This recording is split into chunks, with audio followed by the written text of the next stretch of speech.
Ya comenzamos con casi sábado, viernes de 19 a 20 horas. ¿Qué tal, Pablo? ¿Cómo estamos? Muy bien, en esta ya tarde-noche, ya más cerca de la noche que de la tarde, ya con un otoño que está ganando, por lo menos en la parte de la temperatura, ya con el tema del avance de la noche ya lo viene logrando. Vamos a ver si hay algún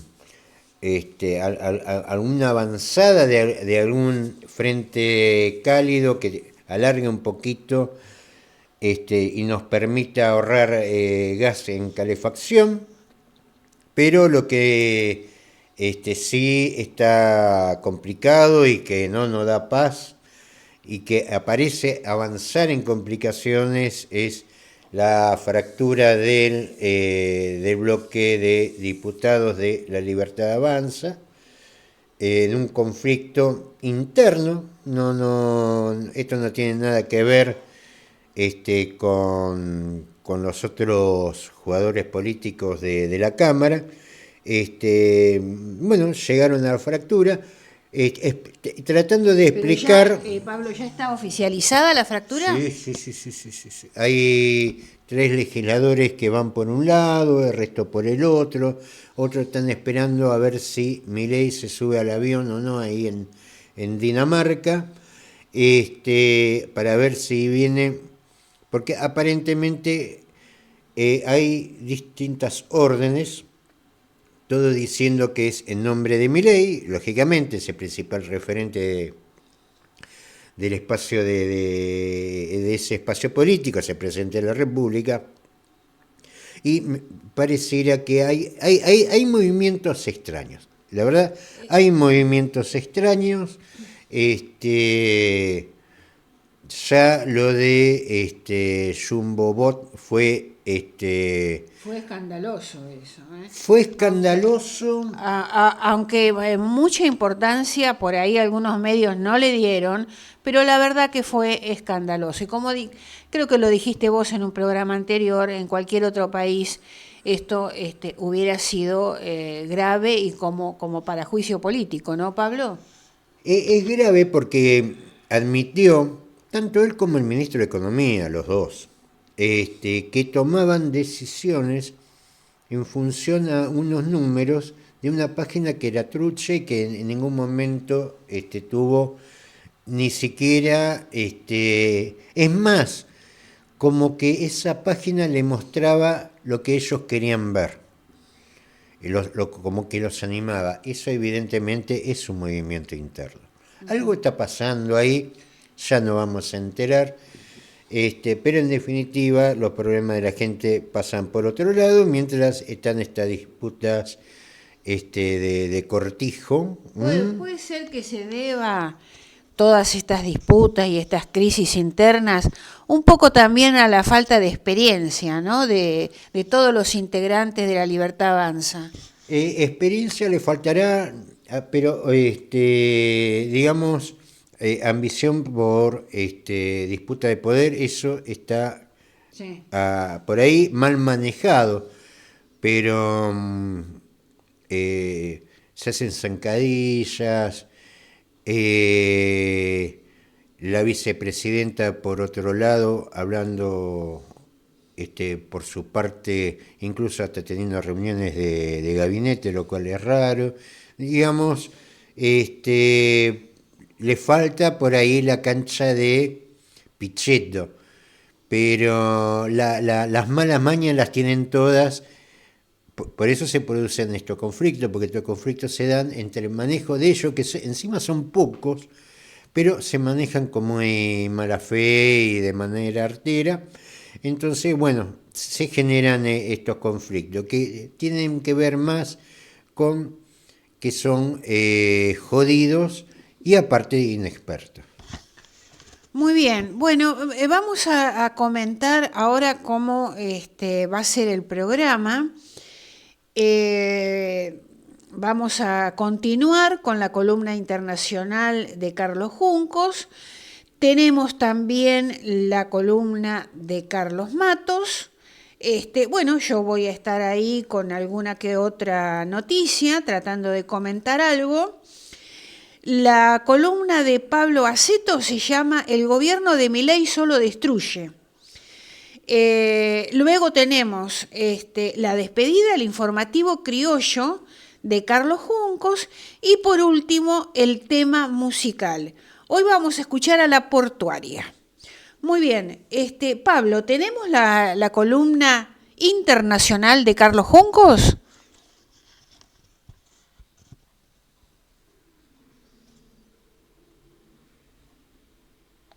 Muy buenas noches, estimados oyentes de Casi Sábado.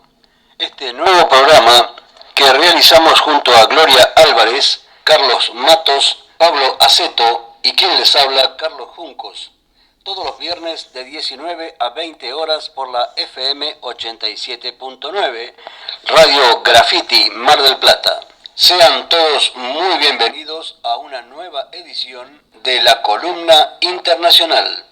Muy buenas tardes, noches para toda nuestra estimada audiencia de Casi Sábado. Nuevamente en este viernes, ya a la tardecita, avanzando sobre el mes de abril, pasados ya los primeros 10 días del mes de abril, del cuarto mes del año. Y bueno, con un clima que ha cambiado sustancialmente, muy propio de esta época del año, ¿no? Digamos, estamos en otoño y ha bajado sensiblemente la temperatura. De igual modo, no deja de ser una excelente etapa del año, un periodo de tiempo muy lindo, donde la ciudad también se embellece con cambio de colores en las plantas, con hojas en las calles, digamos, es un periodo que a mí personalmente me gusta mucho. Bueno, ya hecha la primera introducción a esta columna internacional, pasemos directamente a las noticias del ámbito internacional. Y para ello vamos a preguntarnos qué pasó en la Embajada de México en Ecuador y por qué esto sienta un peligroso precedente diplomático. Y para ello vamos a tomar como base la nota aparecida en National Geographic, España. Los ataques a las embajadas iraní en Damasco y la mexicana en Quito suponen una violación de las normas diplomáticas y un riesgo para las relaciones internacionales ante la indiferencia de los países occidentales. La policía ecuatoriana entró por la fuerza en la Embajada de México en Quito, Ecuador, para detener al ex vicepresidente del país, quien se encontraba en trámites para recibir asilo político. Durante mucho tiempo se ha dado por hecho que las embajadas deben tratarse como zonas prohibidas para otras naciones. Sin embargo, en una sola semana, dos gobiernos, ambos democracias establecidas desde hace tiempo, han sido acusados de violar de diferentes maneras las leyes que rigen las misiones diplomáticas extranjeras. En primer lugar, el 1 de abril de 2024, la embajada de Irán en Damasco fue bombardeada, presumiblemente por Israel, matando en aquella acción a varios comandantes de alto rango de las fuerzas Quds del Cuerpo de Guardia Revolucionaria Islámica de Irán. Días después, el 5 de abril, la policía ecuatoriana entró por la fuerza en la Embajada de México en Quito para detener al ex vicepresidente de Ecuador, Jorge Glass, que solicitaba asilo político. Ambas acciones han dado lugar a denuncias de violaciones de derechos internacionales y acusaciones de que se contravino la Convención de Viena que establece la inmunidad de las misiones diplomáticas. En un mundo cada vez más complejo en el que los conflictos geopolíticos, las migraciones masivas, las pandemias y el cambio climático exigen una gestión diplomática cuidadosa y estable, cualquier incidente que erosione la inviolabilidad de las normas de las embajadas podría tener graves consecuencias negativas y conducir a un mundo más peligroso. De los dos incidentes mencionados recientemente, el atentado contra la embajada iraní es el más grave, ya que supuso la pérdida de vidas humanas y dio lugar a advertencias de ataques de represalia. Sin embargo, los países occidentales cuyos dirigentes suelen manifestar su preocupación por el mantenimiento del llamado orden basado en normas, se han mostrado reacios a condenar el acto. Cabe destacar que las 3 democracias liberales del Consejo de Seguridad de la ONU, Estados Unidos, Reino Unido y Francia, se negaron a condenar el ataque contra la embajada de Irán cuando se les planteó la cuestión. Israel, por su parte, aunque no reconoció oficialmente su responsabilidad, argumentó que la residencia del embajador iraní no era realmente una sede diplomática, sino un edificio militar disfrazado de edificio civil. Como tal, para Israel era un objetivo perfectamente legítimo. Según esta lógica, casi todas las embajadas se considerarían un objetivo legítimo. Casi por definición, la gran mayoría de las embajadas, especialmente las de los países más grandes, están pobladas por un número significativo de personal militar y de inteligencia. Sugerir que por esa razón la embajada debería perder su inmunidad diplomática y convertirse en un objetivo legítimo de ataque armado, derrumbaría el edificio de la Convención de Viena y con él se vendría abajo la estructura en la que se basan las interacciones diplomáticas formales en todo el mundo. El caso de Ecuador, aunque menos grave porque no se tradujo en víctimas mortales, es un poco más complejo y exige algunas aclaraciones. En el centro de la disputa diplomática entre Ecuador y México se encuentra el ex vicepresidente ecuatoriano Jorge Glass, que cumplió 4 años de condena entre rejas tras una condena en 2017 por cargos de corrupción. Glass se enfrenta ahora a un juicio por diferentes cargos, lo que motivó su solicitud de asilo en la Embajada de México. En diciembre de 2023, México aceptó la solicitud y se lo transmitió al gobierno ecuatoriano. Pero, por su parte, el gobierno ecuatoriano justificó su decisión de enviar policías a la embajada mexicana por considerar que Glass no puede recibir asilo político al tratarse de un delincuente convicto. La afirmación tiene ciertas bases. Según la Convención sobre el Derecho de Asilo de 1954 de la Organización de Estados Americanos, no se puede conceder asilo político a delincuentes condenados a menos que los cargos en los que se base la condena sean de naturaleza política. Ecuador argumenta que México abusó de su inmunidad diplomática, por lo que no le quedó más remedio que enviar a la policía. Sin embargo, aquí hay que hacer una distinción crucial. Mientras que la inmunidad diplomática y la extraterritorialidad de las misiones extranjeras son principios fundamentales de la convivencia y de la Convención de Viena, el asilo político es una cuestión aparte que debe tratarse por separado. Como tal, si el gobierno ecuatoriano consideraba que Glass no reunía los requisitos para el asilo político, podría haber intentado bloquear legalmente el traslado o denegar el salvoconducto para que el solicitante de asilo saliera de la embajada y abandonara el país. Sin embargo, México tendría motivos de peso para oponerse a tales medidas, ya que según la Convención sobre el Derecho de Asilo de 1954, corresponde al Estado que concede el asilo decidir si el caso tiene una motivación política o no. Bueno, a continuación una pequeña reflexión con respecto a este tema. Creo que justamente son totalmente distintas las situaciones de estas dos embajadas. Una fue bombardeada y murió gente, es decir, se convirtió en un objetivo militar, y la otra simplemente fueron a recuperar a un delincuente que se justificaba en el solo hecho de haber sido él, haber estado en un cargo político. Bueno, esa cuestión es bastante discutible, pero además me llama la atención porque en nuestra América Latina, que tiene cierta tendencia a copiar estos modelos, no vaya a ser que a todo el mundo se le ocurra ahora cada vez que le hagan un juicio por los delitos de corrupción, que también son muy comunes en nuestros países, cualquiera se vaya a una embajada y pida asilo político por considerar que está siendo perseguido, cuando en realidad está siendo investigado por la justicia de su propio país por los hechos que él cometiera estando en un cargo político. Y ya para ir cerrando esta columna internacional vamos a dejar el tema de las embajadas Y vamos a hacer referencia a algo, a mi entender, muchísimo más importante, no por la acción, no por el fallecimiento en sí mismo de la persona, sino por lo que la persona descubrió.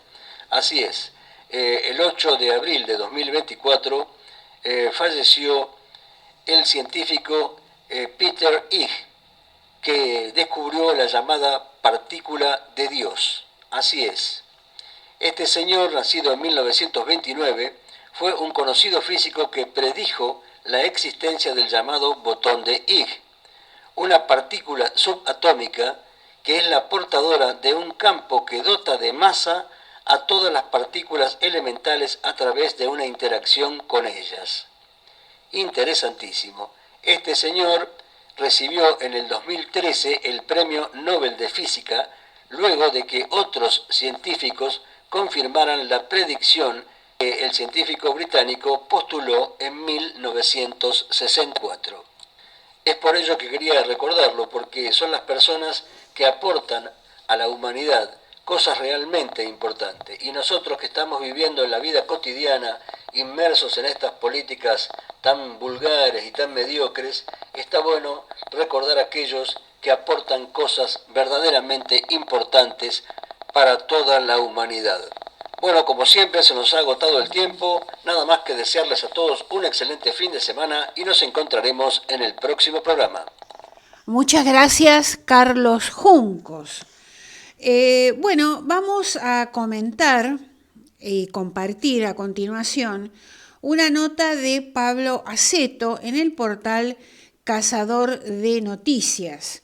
Milei y Noboa son los títeres de Laura Richardson, dijo Pablo Aceto en diálogo con Cazador de Noticias, el dirigente del Partido Socialista Auténtico Mar del Plata-Batán, dijo que en septiembre de 1935 cae muerto en un atentado el senador Huey Long por haber denunciado en el Congreso norteamericano a la Standard Oil y a Rockefeller de provocar la guerra del Chaco entre paraguayos y bolivianos.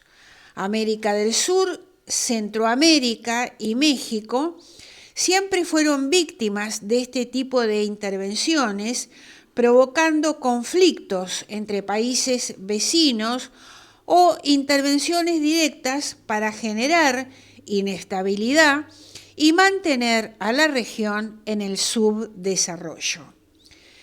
En nuestros días, los títeres de la general Laura Richardson, la jefa de la Fuerza Militar estadounidense encargada de operaciones en Sudamérica y el Caribe, que en reiteradas oportunidades ha puesto énfasis en la importancia estratégica de evitar el avance de la influencia china y rusa en el Cono Sur a través de industrias de extracción de recursos naturales como el litio.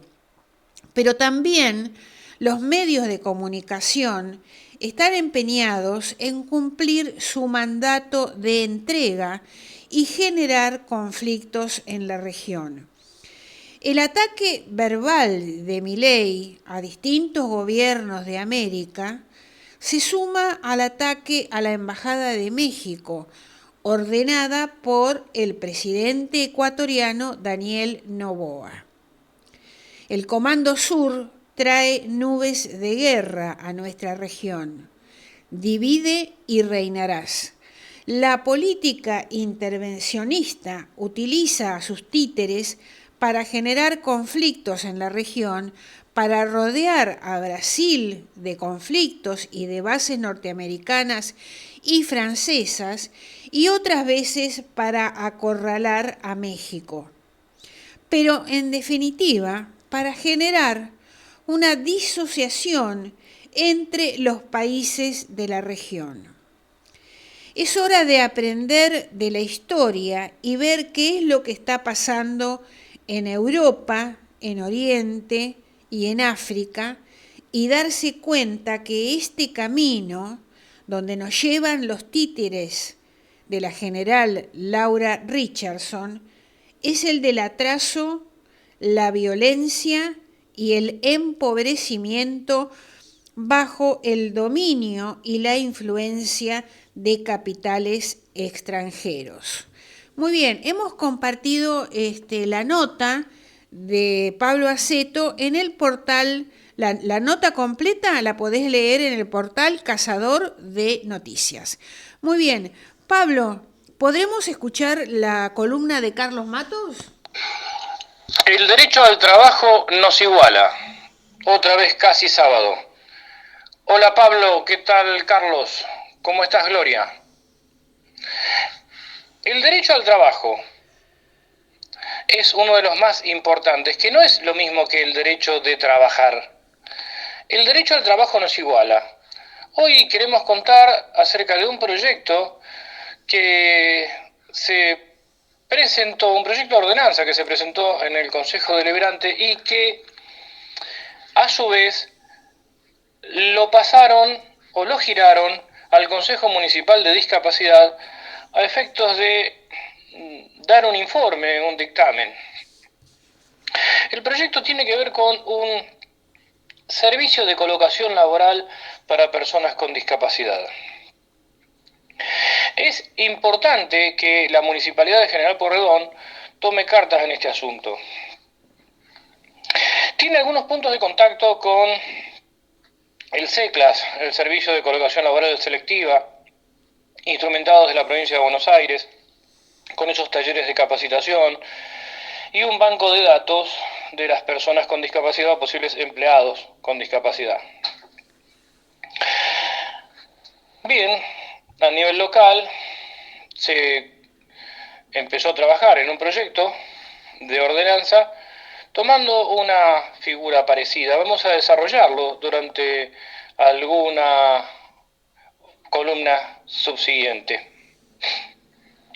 Varios concejales, entre ellos Miguel Guglielmotti, Valeria Crespo, impulsaron este proyecto. Toma muchos de los elementos que ya se vienen implementando acerca de los talleres de formación, de los cursos de capacitación que la municipalidad viene brindando también con acuerdo del Ministerio de Trabajo. Y lo que nosotros comentamos desde el Consejo Municipal de Discapacidad, que más allá de ver las posibilidades de inserción, no solo en el Estado municipal, sino también en lugares privados, en empresas privadas, a través de la desgravación impositiva o aquellas empresas que son proveedoras del Estado, es necesario que quienes vayan a desempeñarse o quienes adquieran esta formación no solamente sepan cómo hacer un currículum, cómo presentarse, cómo ubicarse dentro de los distintos perfiles laborales que las personas con discapacidad podemos desempeñar, sino que también hay que apuntar a la formación del trabajador con discapacidad como parte de la clase trabajadora. Este punto lo hemos señalado en el Consejo Municipal desde el Consejo Municipal de Discapacidad. En ese sentido, la Asociación Amigos de la Biblioteca Parlante, la Asociación Civil Star, el delegado también de UMASDECA, pedimos que se convoque a dirigentes sindicales para dar a las personas con discapacidad que adquieran los distintos cursos y talleres de formación, una formación sindical que complete también la perspectiva del trabajador. El trabajador que aporta su fuerza de trabajo, tenga o no una discapacidad. El trabajador que tiene derechos que defender, no solamente responsabilidades que cumplir. El trabajador y la trabajadora con discapacidad que deben conocer, primero, los derechos que la Constitución Nacional les reconoce a través del artículo 14 bis. Los derechos que las diferentes leyes laborales también les reconoce como trabajador y trabajadora, más allá de ser una persona con discapacidad. Los que el derecho administrativo reconoce, y por supuesto todas aquellas recomendaciones que la Organización Internacional del Trabajo, la OIT,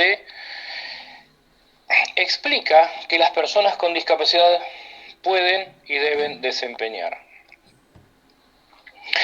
Pensamos que un proyecto de ordenanza que habla de un servicio de colocación selectiva orientado a personas con discapacidad en una ciudad como Mar del Plata y una ciudad como Batán, es decir, en todo el partido de General Pueyrredón, es algo fundamental. Tengamos en cuenta que la población de este partido de General Pueyrredón, está alrededor de 1 millón de habitantes. Es decir, que hay más gente que en algunas provincias argentinas. Esto para que se entienda el impacto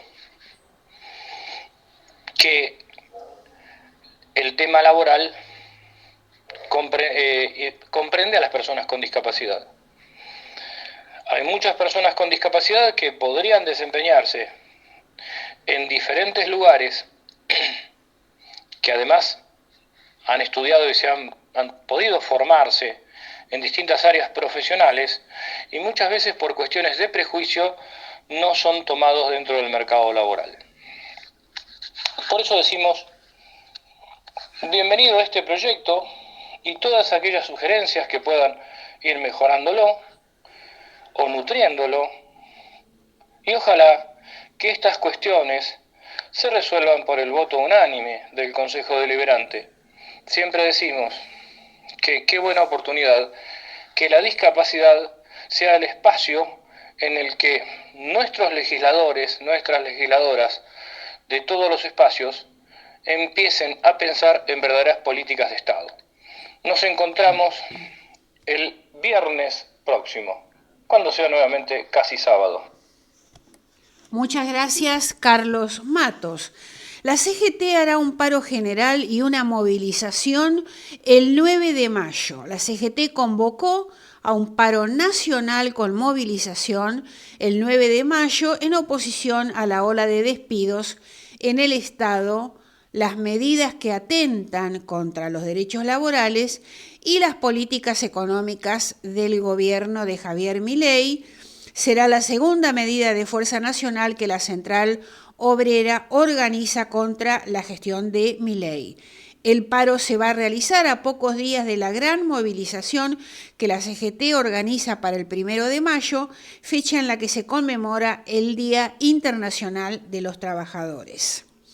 Vamos a otro tema. Los trabajadores de la agencia Telam cumplieron un mes de acampe en reclamo de su reincorporación y la reapertura del portal estatal de noticias. Hace un mes el gobierno nacional anunció el cierre de Telam y para impedir el acceso de los trabajadores vallaron los edificios y apostaron personal policial.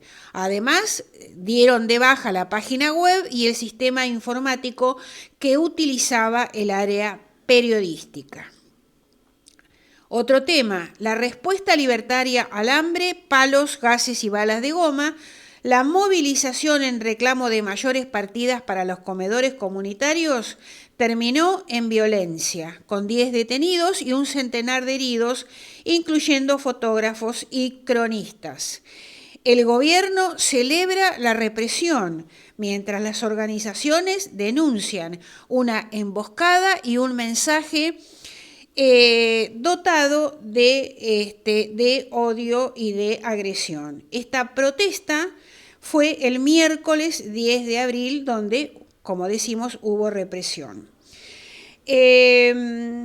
Por decreto, Milei liberó el mercado de telefonía, internet y televisión. Tal como hizo con las prepagas, el gobierno derogó este miércoles una norma de la gestión de Alberto Fernández, que regulaba los precios de las tarifas de Internet, líneas de telefonía y servicio de televisión, por lo que ahora las empresas podrán establecer los precios libremente. Y, por último, se observa cada vez más gente en situación de calle en Mar del Plata que utiliza los cajeros automáticos para dormir. Muy bien, dejamos acá las noticias y la columna de Pablo. ¿El gobierno de Milei solo destruye, Pablo? Si tomáramos, qué sé yo, a ver, el gobierno de Fernández no fue bueno. No. Fue malo. Pero hay aspectos para rescatar. Del gobierno de Fernández. Sí, hubo muchos, hubo errores conceptuales, que no fue solamente de él, que tampoco internamente, de la misma forma que hablamos de la interna de La Libertad Avanza, y decíamos que aparte de jodido eran inexpertos, pero también hubo una interna durante el gobierno de Fernández, donde eran expertos, pero eran también jodidos. Yo me acuerdo del Ocupa de la Rosada, el que trajo el borracho que se lo lleve, de los ministros que le iban a renunciar, que en definitiva, de un Fernández que le criticaron mucho lo que fue Guzmán como ministro de Economía, pero nadie criticó al ministro de Economía Massa cuando hacía lo mismo que Guzmán. Digamos, pero igual dejó aspectos importantes. Un aspecto importante es la entrada al BRICS, que después este gobierno lo rechazó. Un aspecto importante es que ya estaba la plata preparada para el pago de deuda externa, lo cual se le complica bastante al actual gobierno, que también lo rechazó porque era plata de los chinos. Y bueno, tuvimos paritarias, se enfrentó el COVID los 2 primeros años. Digamos, hay cosas que uno puede decir, mira, con esto lo hizo bien. Ahora, lo que me cuesta encontrar, por lo menos en estos 3 meses, son cosas positivas de este gobierno, del actual gobierno de Milei. Ya ni siquiera hablando de errores o cosas que por ahí uno no está de acuerdo, pero yo no veo sector que no esté tocado y no esté escorando, dándose vuelta. Esto, la verdad que la dinámica de las distintas cosas que se fueron dando en estos meses, tendríamos para hablar sobre el nuevo proyecto de ley ómnibus que presentó el gobierno. Seguramente lo vamos a hacer el miércoles en Prohibido Olvidar. Está el tema del paro de la CGT. La verdad que hay un montón de temas, pero estamos dejando en el tiempo temas que son importantes y temas de fondo. Esto estamos hablando mediados, fines del mes de marzo. Mirá desde cuándo que tengo agendado esto y no quiero dejar de no tocarlo, porque por lo común las columnas que hacemos están relacionadas con la cuestión de energía, porque hoy se está hablando, y bueno, y está en este nuevo proyecto el tema de reforma laboral, ¿no? Como que la producción, el comercio, se cierra ¿por qué? Por las leyes laborales, no. Se cierran por el aumento de las tarifas eléctricas y las tarifas de gas, los servicios. Incluso hoy escuchábamos a un referente de las cámaras que reúnen a los panaderos, donde hay muchos que están afirmando que cierran. Claro. Por el costo de las costo de tarifas. las tarifas, Es decir, sí. no por el convenio del peón de panadería o por el convenio de sindicato de pasteleros. Cierran por el costo de la energía. Entonces, siempre, nunca me canso de decir, el resolver el tema energético no te va a solucionar todos los problemas. Ahora, si no soluciona el problema energético, no soluciona ninguno. ¿Por qué? Porque es en definitiva lo que pone en movimiento las cosas. Si no tenés resuelto el tema de energía, si tu energía es cara, tu negocio es inviable. Si la energía no es estable, tu negocio es inviable. Si la energía no tiene un precio lógico, tu negocio es inviable. Es decir, todo parte por la energía. Después lo demás es discutible, pero el tema de la energía, como dicen los economistas, es inelástico, es duro. Vos o lo tenés resuelto o no lo tenés. No lo tenés, no tenés nada. En ese camino, algo que no es del gobierno de Fernández concretamente, esto es un viejo proyecto de lo que es el CNA, la Comisión Nacional de Energía Atómica. Una institución creada ya por los años 40, donde ha ido desarrollando distintos proyectos, proyectos que, porque aparte también ocurre ahora, como que los científicos se tienen que justificar ante gente que no entiende muy bien cómo los objetos caen al suelo, y pone en duda el trabajo científico, como si cuando tienen un problema de salud van a un curandero, no sé. Pero hemos llegado en este momento en que se enarbola la ignorancia como un valor que simplifica el conocimiento, ¿no? ¿Eso para qué sirve? Si vos no sabés para qué sirve, es porque no sirve para nada. Y el tema es que vos no entendés nada. El tema de la comisión ha desarrollado lo que es innovador en muchos sentidos, que es el CAREM 25, que son generadores nucleares, reactores con capacidad de generación, que incluso tenía mercado de salida. ¿Por qué? Porque estos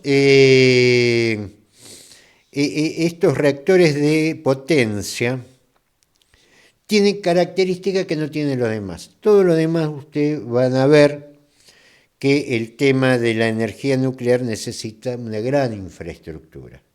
Entre esas infraestructuras, por ejemplo, la capacidad de enfriamiento. Yo me acuerdo en algún momento Cristina había dicho que iba a colocar un reactor de potencia en Bahía Blanca, ¿no? Yo lo primero que hice fue fijarme a ver el caudal que tenía el río Bahía Blanca. Me encontré que río Bahía Blanca no existe. Entonces claramente ahí no había ningún reactor. Si ustedes se fijan, los reactores nucleares siempre están en los ríos o los embalses. Fíjense, por ejemplo, que tenemos Argentina. Embalse, río Paraná. ¿Por qué? Porque funciona. Por ahí es interesante saber cómo funciona para explicar el valor de lo que se está destruyendo.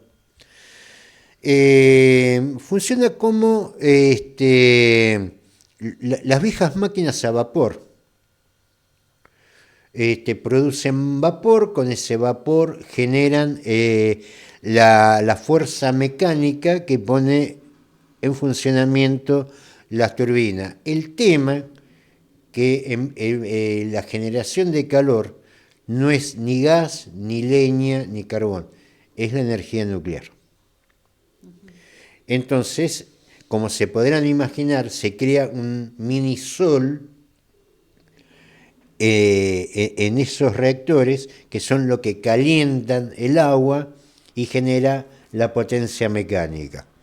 Se necesita mucha agua y se necesita una gran estabilidad en lo que es la provisión de esa agua, porque si eso se sobrecalienta, pasan los accidentes que ya conocimos en su momento en Chernobyl, los que conocimos en su momento en Fukushima. El tema que las tecnologías que veníamos manejando y por lo común, y son las comunes en energía nuclear, se necesita abundante y en forma estable agua dulce. El CAREN 25, y por eso era la proyección internacional que tenía esto como producto, como para producto de exportación, que no es lo mismo que exportar soja, tenía la posibilidad, por ejemplo, de llegar a pequeñas comunidades. Siempre, por supuesto, tiene que tener una relación con el agua. No todas las comunidades tienen relación con el agua dulce, por ejemplo. Hay ríos, y algunos muy importantes en el sur argentino, que si bien son importantes para las pescas, para las comunicaciones, incluso para una hidroeléctrica, no tienen las condiciones para hacer una instalación de energía nuclear, porque no tienen ni la estabilidad ni el caudal suficiente. Y entonces se puede aprovechar la utilización del agua de mar, que es algo que hace Japón. Lógicamente, el agua esa tiene que estar desalinizada. ¿Por qué? Porque el agua con salitre, el metal, la energía atómica, eso en algún momento es una mala combinación. Estos generadores de potencia podían, si yo le digo que era capaz de generar una potencia eléctrica superior a los 32 megawatts, por ahí usted que no está habituado a estos valores, pero si yo le digo que, por ejemplo, localidades de 120.000 habitantes, un generador de potencia, era el CAREN 25, podía proporcionarle energía. Esto estaba muy, muy visto en distintos lugares del mundo, y la Argentina, la Comisión Nacional de Energía Atómica, le estaba ganando esta carrera a las principales potencias del mundo. Un proyecto muy importante, Pablo. De tecnología nacional. Sí, sí. Que hubiera permitido tener un producto exportable de gran valor. Nos encontramos con que el proyecto que estaba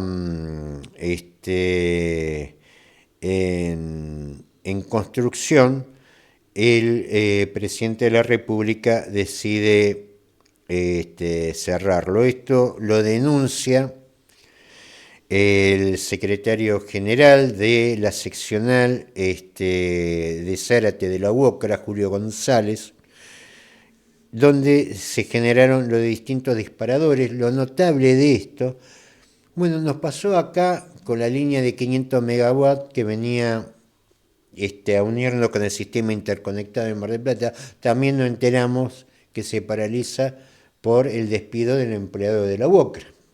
En este caso, la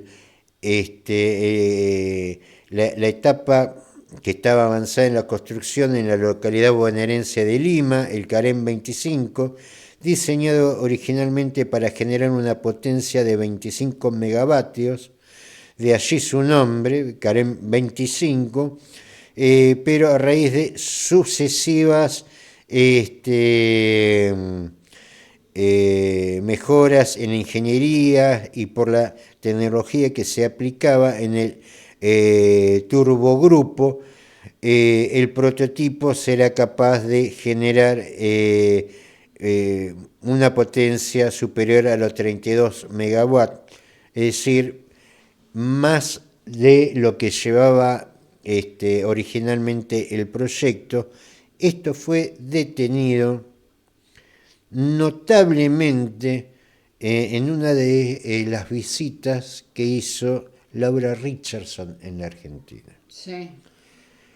Esto es la primera vez que lo vimos, no es la primera vez que lo vimos. Yo recuerdo que era un proyecto que no era de Alfonsín, venía de antes, que incluso en ese momento Irak estaba alineado a Estados Unidos, estaba todo bien con Hussein, un proyecto del misil Cóndor argentino, también de tecnología nacional, también muy avanzado, donde tenía básicamente dos grandes inversores. Uno, creo, si mal no recuerdo, era Francia y otro era Irak, que eran lo que ponían la plata justamente para llevar este proyecto adelante. Este proyecto lo cierra Carlos Menem, lo desecha. Todo el trabajo que se había hecho en la construcción del vector del misil Cóndor, Menem directamente lo desecha. Y ustedes dirán, ¿cuál era el negocio del Cóndor? Lógicamente, si usted le pone una ojiva nuclear en la punta del vector y eso lo dispara a algún lado, en algún lado va a caer eso. Pero tenía este vector la capacidad de colocar un satélite en órbita un 40% más barato de lo que lo hacía la NASA en ese momento. O sea, grandes proyectos, Pablo, que son dejados de lado. Que son dejados de lado y que terminan las patentes y la obtención de un mercado en otro lado. Lo del CAREM 25. ¿Qué pasó ahí? Lo de CAREM 25 está parado. Ahora, no me sorprendería que mañana una empresa norteamericana salga vendiendo las patentes del CAREM 25 o las terminen copiando y haciéndose de ellos ese negocio. Esto lo hemos visto ya con los aviones a chorro argentinos, pero en ese momento se comercializó la patente, que son los famosos MiG.